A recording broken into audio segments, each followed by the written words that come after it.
que bom ter você aqui conosco mais uma vez. Nós estamos mais uma vez trazendo um convidado muito especial que nós vamos apresentá-lo daqui a pouquinho, mas eu já queria te agradecer, você que está nos assistindo pelo YouTube. Queremos que você curta aí o nosso canal e também vá visitar o nosso site, o conexãoav.com, e lá você vai ter acesso a muito dos nossos materiais.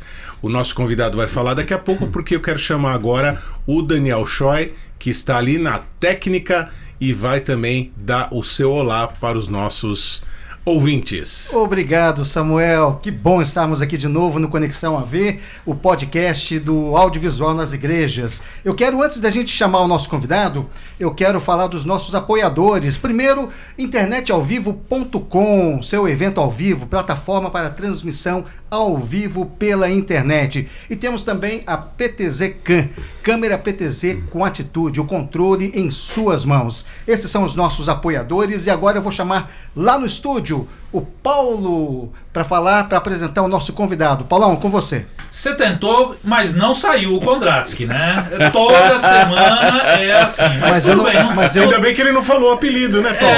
Não tem problema não. Mas... então vai ser um programa sem Kondratsky?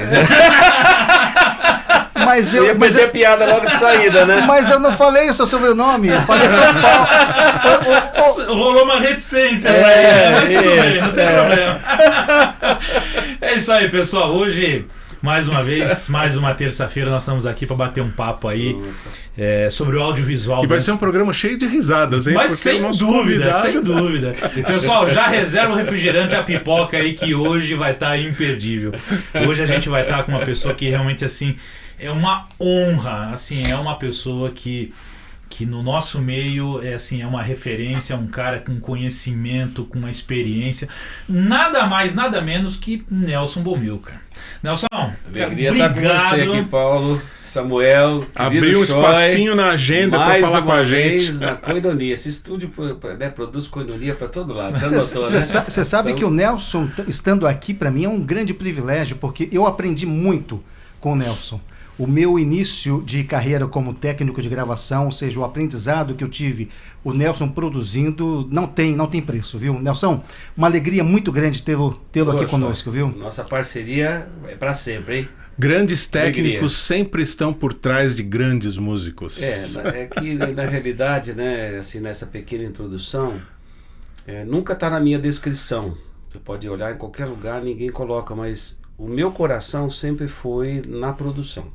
Uhum. Né? E Deus me deu a oportunidade de fazer isso quando eu cheguei na igreja evangélica e vindo com a experiência de bailes, né? Onde a gente via as captações de PA, os estúdios sendo montados, né? Aqui nos clubes de São Paulo, né?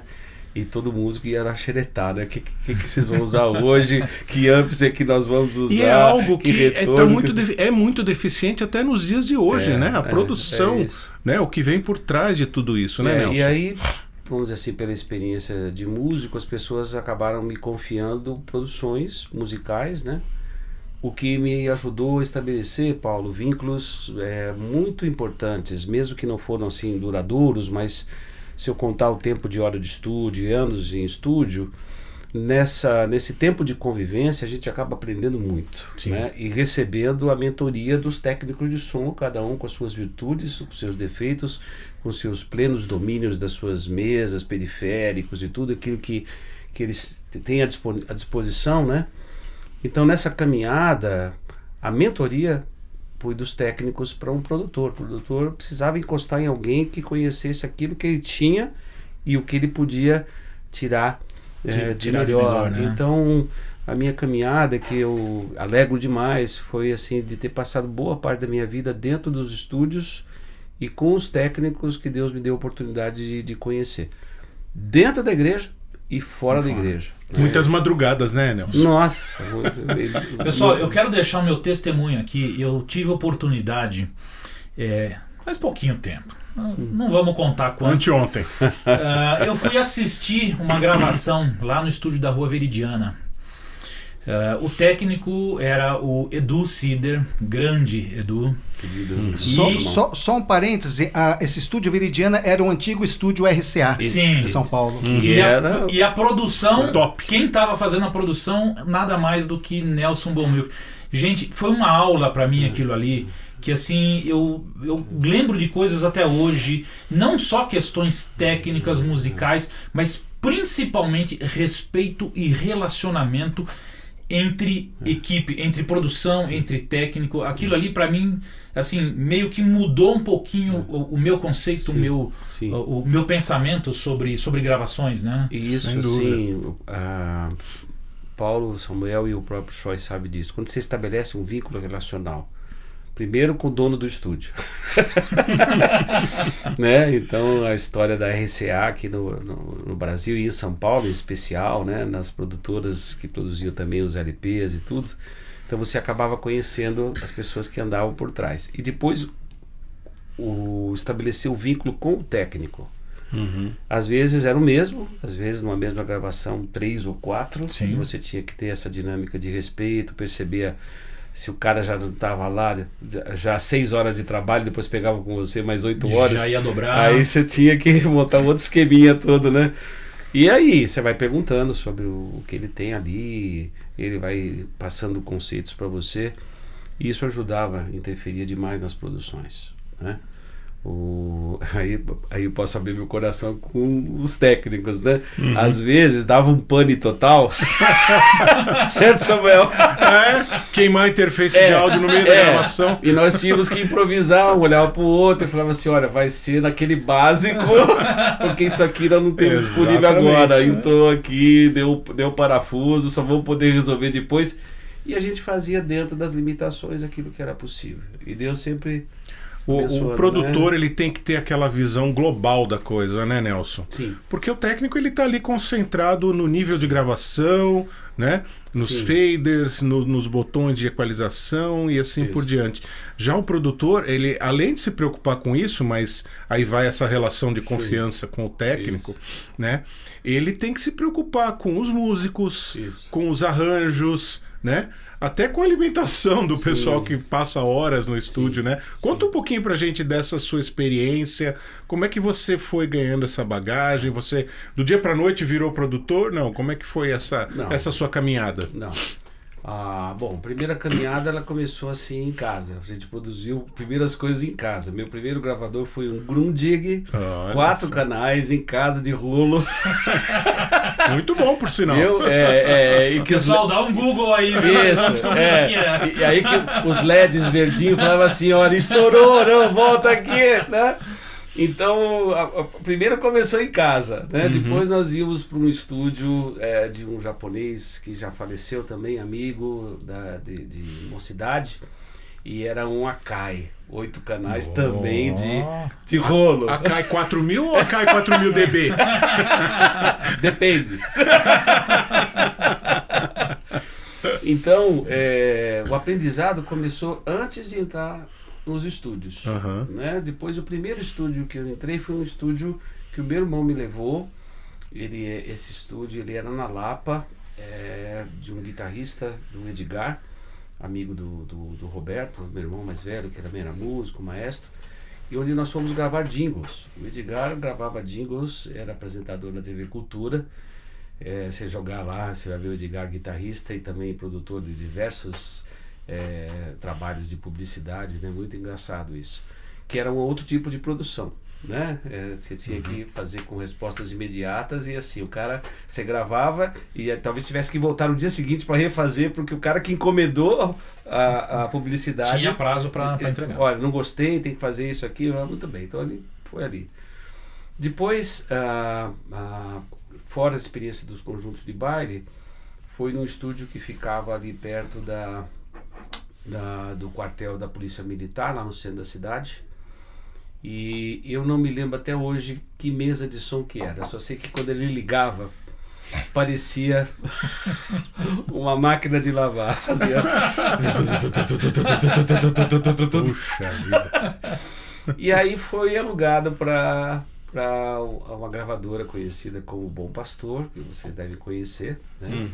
O Elias de Carvalho fazia parte da igreja batista onde eu frequentava, o Luiz de Carvalho e tal. E aí eu fiz parte do primeiro grupo Bom Pastor. Olha só. Gravando as primeiras, que vamos dizer assim, eram todos evangélicos, até quem fazia a arte do Estamos falando de que ano mais ou menos, Nelson? Estamos falando em 1973. Olha só. 1973. Eu tinha 8 anos de Isso. idade. E ali você ia convivendo com uma outra realidade, porque naquele estúdio não era só música evangélica que gravava.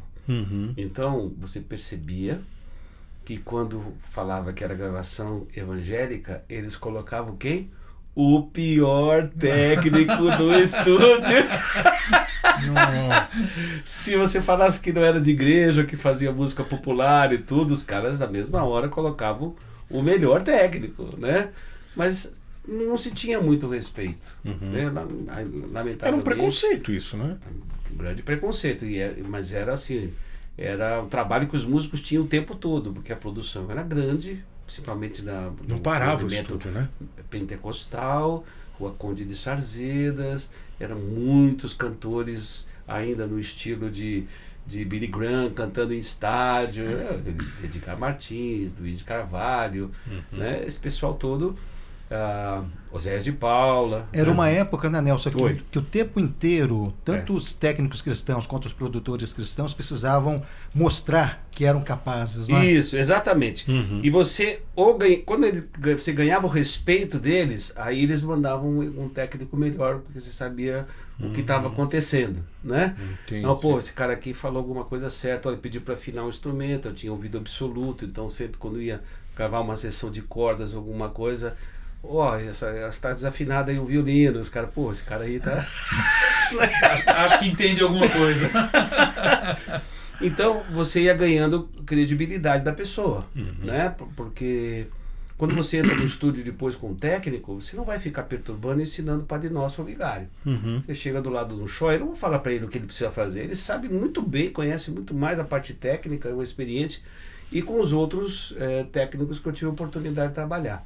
Simultaneamente, foi meu convite para dar com Vencedores por Cristo, por ser treinado na missão de Vencedores por Cristo. E nós gravamos o Louvor 1 lá no estúdio da Paulista, o Reunidas. E o técnico lá era o João Martins, que depois cuidou de todas as produções da Paulinas.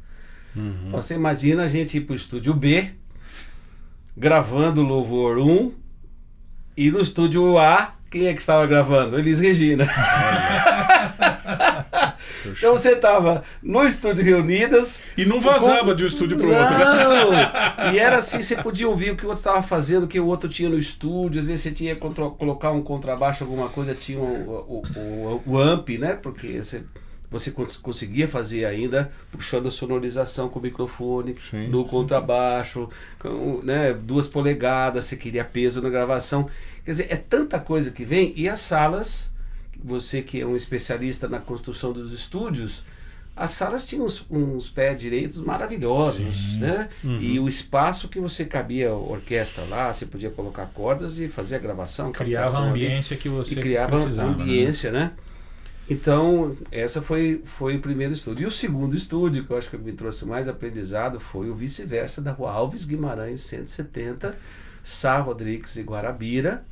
E ali, gravação de terço e outro. E o Papa da época chamava-se Marcos Vinícius. Esse era o mentor de todos os técnicos que chegavam ali na Alves Guimarães, no Vice-Versa, que hoje não existe mais. Mas ali as grandes gravações de produções de autores brasileiros, de rock nacional, rock brasileiro, rock paulista, tudo acontecia ali. E foi lá que nós gravamos o De Vento em Popa. Nossa, maravilhoso. Né? Nesse estúdio e podendo interagir com essas pessoas. Aí você vai tomando consciência de um mundo que o mundo evangélico não vivia. Apontado pelo Ed Mota como um dos principais gravações evangélicas. O De Vento em Popa foi um divisor de águas da música cristã brasileira, não é, Nelson? Se você que está nos ouvindo aí não ouviu De Vento em Popa, procura lá na internet e vai escutar, porque é referência.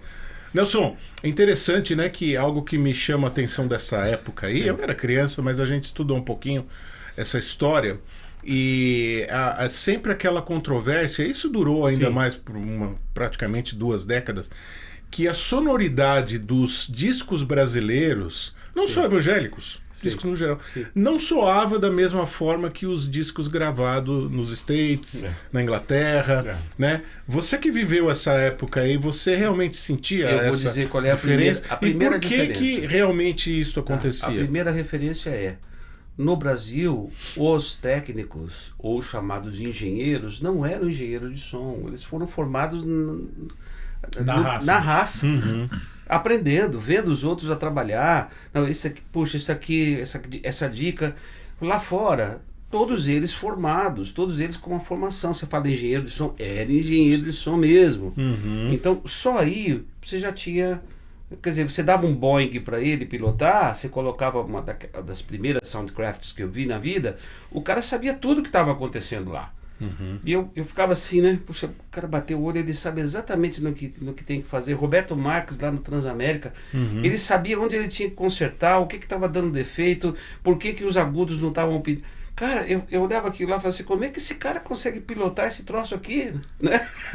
E com tanta facilidade, E com tanta facilidade, né? Como se estivesse assim, brincando. E para fazer manutenção, você não podia ficar esperando um técnico, era um cara que também se aventurava a abrir, né, para consertar aquele canal, para fazer direitinho, fora os nossos chutes e socos na máquina. Os durex em fita. Os durex em fita, né? Que cortavam tantos dedos. Gillette cega. E as nossas réguas, né, para fazer os fade-outs, que eram assim, substituíveis, né? É verdade. Canetinha Bic para puxar então, 5 faders ao mesmo tempo. Eu não sei se o Choi confirma isso, né, Choi? Mas essa já era uma diferença fundamental. Você via o cara que era engenheiro de som mesmo. Né? Isso é uma briga hoje que você vê. Os times que vêm fazer shows hoje, eles vêm com o seu time. Sim. Ele vem para o Rock in Rio, olha, a minha turma que vai montar é a minha turma. Ah, não, mas já temos aqui todo... Não temos. Nós vamos fazer, nós vamos montar, nós vamos desmontar, nós vamos operar. É o time fechado, acabou, né? O time fechado. É verdade. Então, eu acho que até hoje o Brasil não correu atrás disso. Né? Os que se tornaram excelentes, grandes deles foram fora do país, ou estão trabalhando nas nuvens lá no Rio de Janeiro, mas a grande maioria foi embora. O próprio Carlinhos Freitas lá da Transamérica, que pegou assim, uma admiração, fizemos Semente lá, fizemos a música de Sérgio Pimenta, ele ficava encantado, ele falava assim, puxa vida, vocês estão fazendo coisa de qualidade, que não está devendo para ninguém. E o cara tinha prazer de ficar com a gente gravando, fazer a refeição lá durante o dia, como você fala, tomar um café da manhã, opa, agora é hora de parar, você sabia que o técnico precisava descansar, vamos lá comer alguma coisa, voltar, e até você entregar o produto, porque o meu trabalho de produção era sentar com o artista, conhecer o que ele era, ver as músicas que ele queria e o que ele imaginava, e tentar dar uma cara dele, não a minha cara. Né? E eu acho que Deus me deu essa... Ó, quem está aqui com a gente já, ó. Eu tive que abrir a porta, por isso que eu não prestei atenção. Maurício Domênico. Pronto, isso. Daqui a pouco a gente vai estar falando com o Maurício ao vivo. Isso. E a gente vai estar falando e o Domênico sobre... vai corrigindo, então, todos os outros detalhes. Falar um pouco sobre o Mosh, né? Sobre a piano, né? Eu não trabalhei no domínio digital, mas eu queria... Mas eu sempre quis trabalhar com o domínio digital. Falei, por que esse cara aí? Pô... Nelson, dizem que todo técnico é um músico frustrado. Né? É aquele cara que não deu certo no instrumento, então vai pra mesa, e aí eu vou na mesma linha que você, que não é o cara que teve a formação, que não teve o estudo, é o cara que simplesmente foi lá na raça. Muitos deram certo, muitos não deram. Mas a gente tem diferenças de personalidade do técnico, que é um cara mais razão, do músico, que é um cara extremamente emocional. Sim. Como administrar isso numa produção? Bom, primeiro, a emoção ela entra no segundo momento. A emoção ela entra na dinâmica, na ambiência da gravação, de como aquilo está crescendo. Só que, em primeiro lugar, você tem que fazer aquilo que o técnico diz que tecnicamente tenha que ser assim. Então, o afeto, a emoção, o ambiente que você cria da música, ele vem depois. Mas o próprio técnico depois fala assim, não, pera um pouquinho. Essa música aqui, ela não pode ter esses metais na cara. Aqui as cordas elas têm que ficar um pouquinho mais atrás, porque a mensagem ela é muito tocante. Você vai construindo uma cumplicidade, né? E quando você fala alguma coisa que não tem nada a ver, é só você olhar para os olhos da pessoa. Se olhar para os olhos, por exemplo, do nosso Domênico que está chegando no estúdio, você já sabia que não ficou bom. Não adiantava nem, não adiantava nem disfarçar, entendeu? Você já até orou. Não, vamos fazer de novo. Não. Aqui essa equalização tá errada. Não, isso aqui precisa ter uns 10 dB. Não, isso aqui... E pronto. Então, quando você tinha essa cumplicidade, você já sabia. Eu, por exemplo, quando fazia todas as mixagens finais, eu sempre, e o pessoal que trabalhava comigo sabia, eu sempre queria a voz brigando com o instrumento. E aí exige mais da pessoa para puxar, não é só puxar tudo para baixo para a voz ficar ali em cima, não. Você tem que eu quero ouvir a voz bem, mas eu não quero chegar e olhar envergonhado para os meus músicos e falar assim, pô, eu fui lá, gravei e cadê eu? Não estou me ouvindo. Eu não vou poder citar aqui, mas eu tinha um dos primeiros técnicos de som que eu gravei, e ele permitiu gravar bateria pela primeira vez. Ele só queria ouvir da bateria o chimbal. Nossa. Então, ele chegava e falava assim, olha, eu fiz esse primeiro levantamento, opa, quase que eu fiz esse primeiro levantamento aqui, eu falei, mas cadê a bateria? Não, tá aí, ó. Nossa. E o resto da bateria não vinha, porque ele não queria, e como era gravação para evangélicos, ele queria evitar de escandalizar e não ter a bateria na cara e tal. Então, não, o meu conceito era esse. O Guilherme, por exemplo, que fez várias produções também, produção executiva, acompanhando, né, todas essas mixagens, ele gostava mais da voz na cara do que os instrumentos, né? Mas isso é uma questão do conceito de cada um. E aí, não, quando você fala, bom, eu quero voz brigando com os instrumentos e quero ouvir tudo, aí era você... elevava o nível de responsabilidade do técnico. Sim. E ele se sentindo mais parte integrante também do projeto, né? Sim. O Daniel quer falar, não, Daniel. Depois eu vou falar também. Então, eu ouvi uma parte, o Samuel falando com relação à diferença de timbre das gravações daqui e de lá. Sim. Bom, tirando também a expertise dos técnicos de gravação, dos engenheiros de gravação, né? Sim. Mas eu acho que o que a gente sente mais, pelo menos para mim, tá?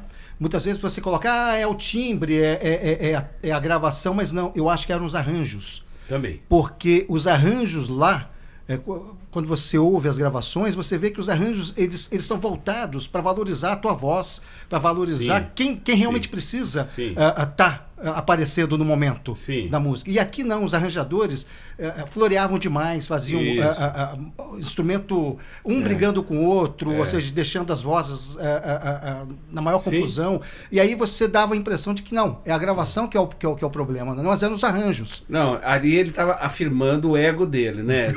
Você sabe disso, exato, né? No início era muito ali isso, a terapia né, dele. Não, eu preciso parecer com o meu arranjo. Mas nós que fazemos música sabemos que na música existe arranjo e desarranjo.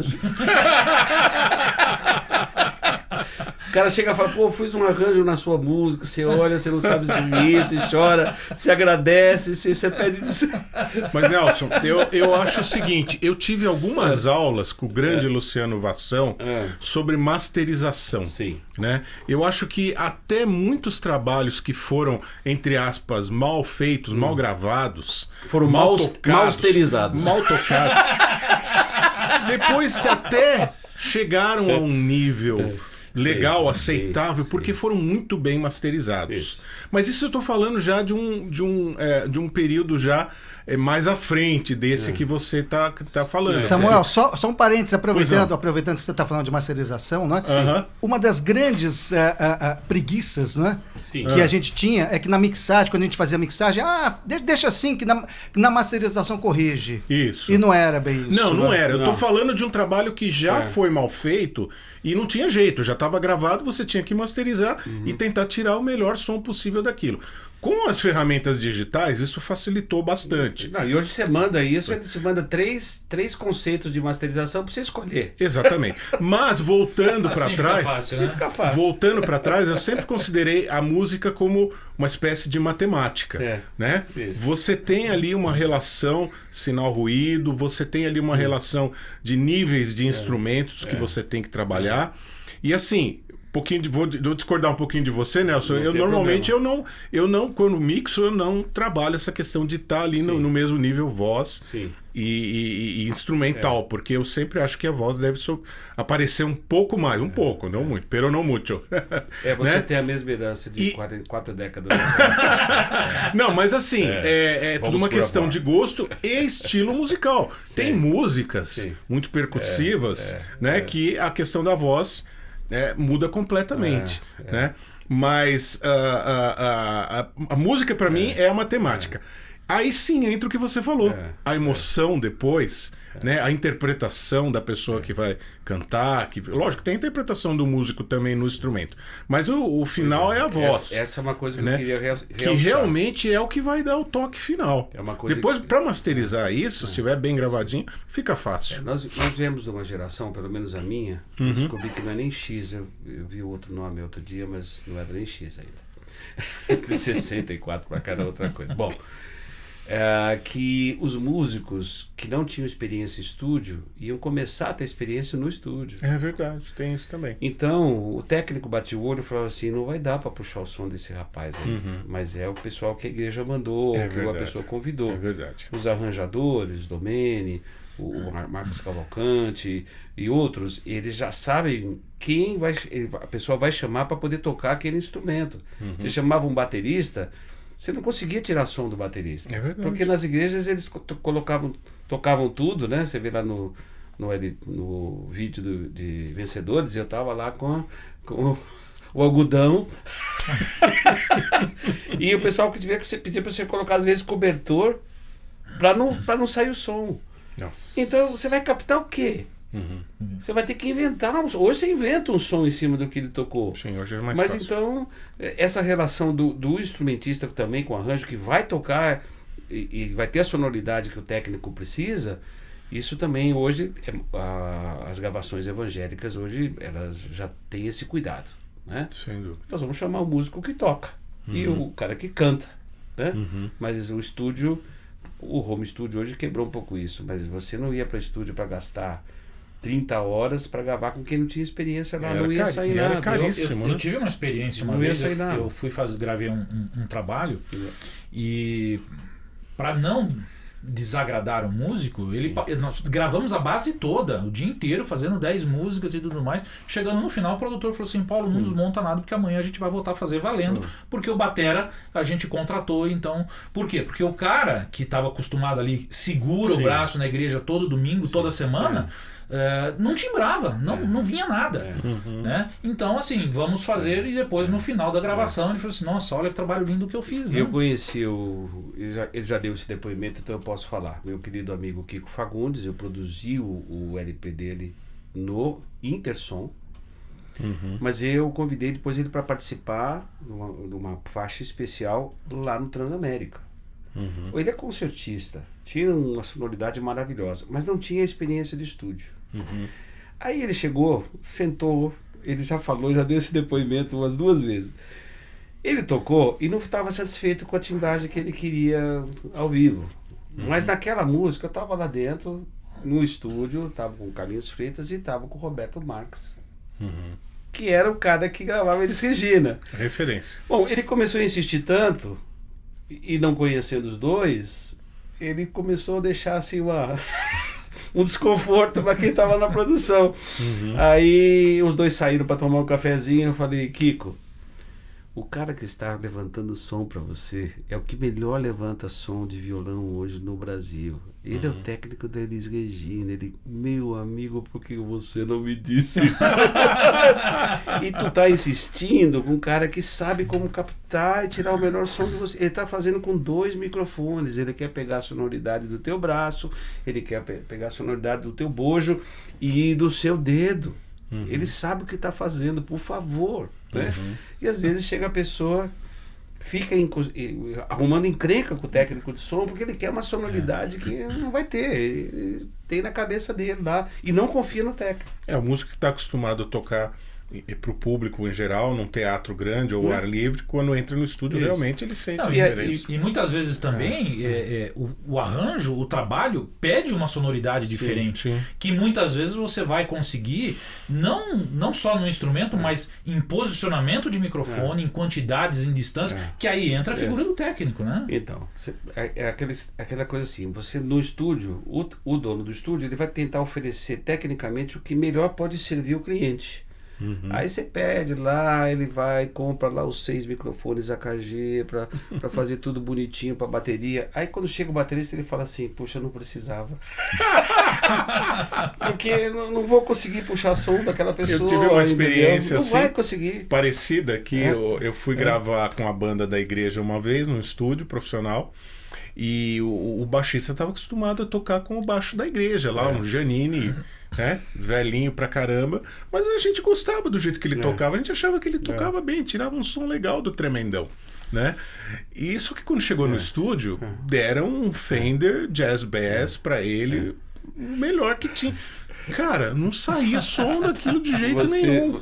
Você sabe. Deram uma Ferrari para alguém que estava acostumado a andar de patinete. Paulo, eu sou filho de cantora do rádio. Minha mãe era cantora do rádio. Nós somos as cantoras do rádio. Os estúdios da Rádio São Paulo, que era com auditório e com orquestra. Cara, eles faziam assim, em dias que precisavam, eles faziam a gravação com 2 Neumann lá em cima aberto. E se ouvia tudo. Ficava bom, se ouvia auditório, ouvia o cantor, ouvia a orquestra, entendeu? Aí ela falava assim, a gente fazia tudo com 2 microfones, vocês ficam aqui com 32, com 64 e não sai aquela clareza que... Mas já vinha pronto. O som já vinha pronto. Né? Então você tinha a dinâmica de palco, se você não tivesse microfone, o som já estava pronto, já estava perfeito. E hoje, que eu vejo assim, voltando até um pouquinho na questão de masterização, o conceito é o quê? É a gente, né, vamos comprimir e normalizar. Comprimir e normalizar. Então, a gente precisa de punch, a gente quer realmente... E ali você acaba com toda a dinâmica, você distorce frequências e tudo mais. Não, isso fez muito mal pra música. Fez muito mal. Eu acho que do final dos anos 90 pra cá, a coisa só ficou pior, porque você tinha um monte de recursos digitais que você não tinha antes, né? E em vez de você pegar um produto de qualidade, uma música de qualidade, uma MPB, né, e oferecer um produto final muito legal, o pessoal estragou, porque comprime tudo. Né? Agora, eu acho que é a mesma questão. Nós vivemos, e ainda vivemos, eu ainda acho que vivemos, essa questão geracional. De você passar do analógico, de você, vamos dizer assim, teoricamente ter dominado o analógico, depois passar tudo para a concepção digital, e ainda passando lá pelo ADAT no meio. É como essa mudança geracional, ela não é muito bem recebida pelos antigos, né? Porque dominam, não se atualizam e não sabem o que fazer com as novas, o que a tecnologia oferece hoje. E essa questão, para mim, ainda está mal resolvida. Mas eu acho que nós vemos isso, por exemplo, hoje a volta da gravação para os LPs, eles querem o peso da Studer 2 polegadas. As pessoas parece que querem voltar a alguma coisa que... Mas eu acho que essa questão, Nelson, não é só para nossa geração. Eu acho que até, vamos dizer assim, até essa garotada é um excesso de informação que eles não sabem peneirar. Então, assim, ao invés de eu ter meia dúzia de canais, então eu vou ter 32, 48, 100 e tanto. Isso. Quando chega lá no final, a gente tem uma sujeira só, né? Sim, então eu acho que hoje a gente vive numa época de muita informação, né? E assim, pouca absorção, porque antes a gente tinha que realmente despender tempo em cima do instrumento, em cima da mesa, em cima do microfone, testando e tudo mais. Hoje não. Hoje tá tudo pronto. Eu quero, então vou lá, preset aqui, preset ali. E acho que a gente tá menos exigente. Antes você falava, eu quero ouvir o som da Genelec, eu quero ouvir a Tabata. Não, eu quero ouvir a Yamaha. Não, agora eu quero ouvir o som... Cara, era tanta exigência. A gente perdia. E vendia já o outro, porque não, agora nós temos que atualizar. Mas eu acho que hoje o que está acontecendo, Nelson, é que está se mixando com os olhos, não com os ouvidos. Você falou aí dos primeiros técnicos de gravação. Sim. Que eu só tenho Marcos assim, Vinícius, que lamentar, Estélio porque Carille, João pena Martins. que eles não tinham condições financeiras de fazer um curso fora, de se preparar, né? Eu vivi isso bastante, né? Sim. Até pela questão da língua, de não se dominar o inglês e outras coisas. Era o que eles tinham. O que eles tinham? Eles tinham ouvido, Sim. né? E muitas vezes eles não conseguiam tirar, né? Porque o equipamento não era o melhor que eles tinham à disposição. Sim. Mas os ouvidos eram treinados. E por isso que muitos LPs, muitos álbuns foram criados na raça e ficaram maravilhosos. Sim. Porque o pessoal tinha ouvido Mas preparado. por outro lado também, os nossos ouvintes hoje não têm ouvido Isso, pra é isso que eu tô ouvir falando. o que a gente tentava tirar de melhor. Se você põe hoje, a pessoa simplesmente Hoje em dia passa tem duas direto coisas. e- O pessoal grava com os olhos, vendo o que está na tela do computador, né? E sentindo o pancadão. Mas Também, né, Paulo? Mas, Agora entra na sua área aí, né? As pessoas se tornaram, claro, bem menos exigentes com Sim, a sala. Sim. Né, com o que você tinha. Pô, a gente saía da caixa de ovo, às vezes você tirava a caixa de ovo, era isopor, sabe? Até chegar nessa clareza que a gente tem hoje dos projetos.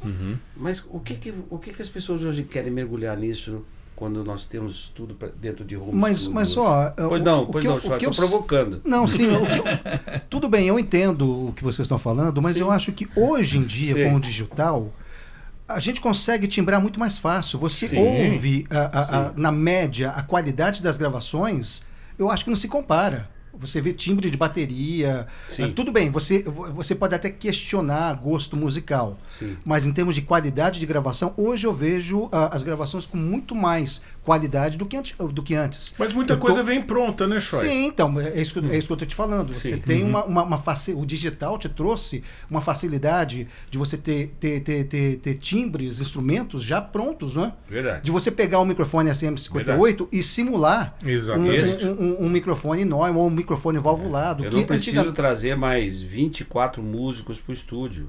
Sim, Não, eu sim. trago 4 violinos, 2 violas, 2 cellos, 2 baixos. Isso quando e quando você não tira direto dos samplers, né? Sim, Então, claro. assim, mas um outro lado também é que hoje a gente tem apenas uma referência, a música virou igual, é cópia da cópia, né? Verdade, Então quando você, até um tempo atrás, você tinha diversidades de... Quando você tinha um produtor, determinado produtor, você sabia qual é o som que você ia ouvir. Sim. O outro, então você ia ouvir algo completamente diferente, com nuances diferentes. Hoje não. Hoje está todo mundo copiando tudo igual. Então você abre banda A, banda B, banda C e cantor e tudo mais. Você está ouvindo a mesma coisa, os mesmos timbres, né? Os mesmos arranjos. Né? Não sei se você concorda com isso, Concordo né? com você, Paulo, mas só para fechar aquilo que eu estava falando, Sim. antigamente, para você conseguir o timbre que nós estamos conseguindo hoje no home studio, você precisava locar um baita estúdio. E passava horas timbrando. timbrando. O custo para isso era É. muito alto. Hoje, pode falar, Nelson. Não, eu só ia insistir na questão que hoje, vou dizer assim, naquela época você fechava o estúdio, mas você queria saber quem era o técnico que estava lá. Porque se aquele técnico não estivesse lá disponível, você ia para um outro estúdio atrás do técnico. Olha só. Isso aconteceu várias vezes comigo. Não, Isso. o técnico tá lá. Eu não vou conseguir ter o melhor aqui desse estúdio. Eu vou para o outro que eu sei que está disponível, tem uma capacidade melhor de tirar o som daquilo que tem disponível. Isso acontecia com muita gente. O pessoal ia atrás dos caras de cabelinho branco que mentorearam uma geração de técnicos que foram... Se formaram na raça dentro dos estúdios, né? É verdade. Nelson, voltando um pouquinho na sua Eu acho história. que eu cortei o pensamento do Choi, não. Não sei se eu acrescentei. Não, você só complementou, Nelson. Entendeu? Voltando um pouquinho na sua história, você trouxe uma listinha aí no seu Trouxe. celular Eu anotei aqui tudo. dos estúdios que você produziu, com as pessoas com quem você trabalhou. Comev Reunidas. Compartilha aí com a turma aí. Comev Reunidas, Vice-Versa, Viridiana, ECA, Moche, Domínio Digital, Intersom, porque a gente ia buscar também as fitas Agafa, eles tinham o Flávio de Souza, que era um técnico excepcional, e um espaço para gravação de metais e cordas fantástico, o Kiko Fagundes produziu lá. O Transamérica, o Estúdio Elo, que depois virou Guidon, Guidon. e o grande estúdio chamado Koinonia, de Daniel Choi. Onde estamos agora. E aí, nessas histórias, Tem algum desses aí que técnicos você tem alguma história interessante para compartilhar com a gente? Em todas elas. Separa uma pra gente. Já contei essa do Kiko, lá no Transamérica, que Certo. também foi assim, em altíssimo nível, né? Aham. O outro foi uma gravação de um LP, lá também no Transamérica. E quando eu saio do estúdio que nós estávamos gravando um dos discos de Missões, eu olho assim, tem alguém batendo papo na escada. Eu falei, puxa vida, que papo animado aquele lá, né? Tava o Ney Mato Grosso batendo papo lá com a filha. Com a sua filha. Ali no estúdio, né? Eu falei, poxa vida, esses caras estão todos aqui, né? Aham. Você convivendo com essas pessoas Sim. de uma maneira interessante. Trocando experiência de uma forma humilde, né? Uhum. E a gente vê hoje os nossos artistas anônimos, né? Então, a diferença do pessoal mais experiente, que não tinha nome para a época, Sim. mas que eram pessoas humildes, né? Que sentavam do teu lado, que tomavam um Sensacional. café sentado na escada, no chão. Eu posso contar uma experiência? Pode. Eu era estagiário do Rá-Tim-Bum Oba! e eu fui levar, Bum, bum, bum. 3 Castelo fitas de gravação para o estúdio Impressões Digitais lá no Rio de Janeiro. Sim. E o Edu Lobo estava fazendo a gravação, o arranjo e a produção do disco do programa infantil. Sim. Né? Sim. E aí eu peguei até o Electra, olha só, tô ficando velho, né? Já tô velho, né? A Ponte Rio, São Paulo, o Electra, cheguei lá. Electra era um avião, viu, gente? Era um avião. E eu fui numa casa que ficava lá na Lapa, no terraço. Quem tava lá? Edu Lobo, Nana Caymmi. Olha lá. Gente, assim, uma humildade. Sensacional, Os né? caras fraquinhos, né? Sim, mas assim, a experiência que eu tive, as gratas experiências que eu tive Sim. com pessoas, vamos assim, fora de série, era a humildade. Mas, E Daniel, hoje em dia você vê essas influências aí no Sim. YouTube se achando, né? Ou seja, uma coisa... Nós estávamos juntos nessa que eu vou te contar. Michael W. Smith, quando veio ao Brasil, eu e Daniel Schleif fomos ao aeroporto recebê-lo. E assim, a equipe técnica toda no saguão. E a gente vê um cara ali meio perdidão e tudo mais. E a gente ficou naquele receio, abordamos, não abordamos. Michael, o cara chegou e assim, bateu um papo com a gente ali. Que legal. E de uma forma, ele só saiu porque a produção Michael Avan chegou e precisamos ir embora. E que show que ele fez lá no E que show Ibirapuera, que hein? ele fez aqui, então nós acompanhamos aqui. Então assim, e de uma forma, de uma humildade, assim, de bater papo como a gente está batendo papo aqui. Sim. E hoje, infelizmente, a gente vê os nossos artistas, né, de toalhinhas brancas no camarim e tudo mais, né? Ó, Então, e só para fechar, uma das pessoas fora de série que tem uma humildade tão grande está aqui com a gente, Nelson Bomilca. Sim. É um aprendizado que eu tive, que nós tivemos com todos os trabalhos do Nelson, com todas as produções. O Nelson, pô, você é um exemplo pra gente. É Nelson. referência pra gente. Cara, você sabe que é nós junto na fita, né? Literalmente, né? Já que o Paulo- Todos nós. Ó, o Domênico que me acompanhou em várias produções, né? E eu sempre jogava ele assim, em vários, assim, numa gravação especial, Louvor 5. Outros arranjadores fizeram. Eu falei, Domênico, eu vou dar uma música pra você fazer um arranjo e vai ser a primeira música e você que vai fazer os arranjos do Rei das Nações. Cara, Maravilhosa. o Domênico fez um baita do arranjo. Essa música é tocada em um monte de gente. Quer dizer, ganhou ali o disco com a responsabilidade. Foi fundo e ali- musical de programa da Rádio Transmundial. e teve ali uma cumplicidade, né? De arranjo, do estúdio, do técnico, do ambiente criado ali. Essas coisas, elas são maravilhosas. Que eram, né? Anos anteriores, era um estúdio que nos surpreendia sempre na hora de fazer a mixagem. Tinha umas 2 baratas que apareciam quase sempre. Elas adoravam aparecer na mixagem. Esse que era o problema. Se fosse uma gravação normal, vai lá, vou matar, mas não era na mixagem. Aquelas 2 baratas daquele estúdio, que eu não vou dizer o nome. Nelson, nosso tempo tá acabando, mas eu quero te dar aí alguns minutinhos pra você ficar à vontade de falar o que você tem aí pra eu vou compartilhar. vou fazer com minha essa turma homenagem que tá aqui. vindo agora, que tá começando com áudio nas igrejas, a parte técnica, o que você tem aí Primeiro eu pra quero compartilhar? fazer uma homenagem. Vamos Pelo lá. menos fica aqui um registro. com as pessoas que eu aprendi. O João Martins, o Marcos Vinícius, o Estélio Carlini, o Pedro Fontanari, o João Guarino, Cotô, Roberto Marques, Carlinhos Freitas, Flávio de Souza, Woody Carvalho, Zorro, Maurício Domene, Aldemir Terrengue, Marcelo Carvalho, Eduardo Sider, Luciano Vassão, Daniel Choi, Henrique Soares, Samuel Matos, que está aqui comigo também, que eu tive a oportunidade de fazer algumas gravações. Tenho honra de fazer som com você às vezes. Essas pessoas, em especial ali, que me deu o primeiro gosto para produção, que foi o Marcos Vinícius lá no Vice-Versa. E o De Vento em Popa foi o que me empurrou assim internamente. Falei assim, eu preciso dedicar meu tempo para isso, para produzir. Isso ia me fazer ter contato com os estúdios, com aquilo que chegava no Brasil na época, né? Eu lembro muito do Eduardo, da Transação, né? Que sempre quando tinha novidade chegando aqui, a gente ia também ver, né, o que ele trazia aqui, não só para apresentações ao vivo, mas para os estúdios, né? E talvez eu tenha me esquecido de mais acho que eu falei Luciano Vassão também. Falou sim.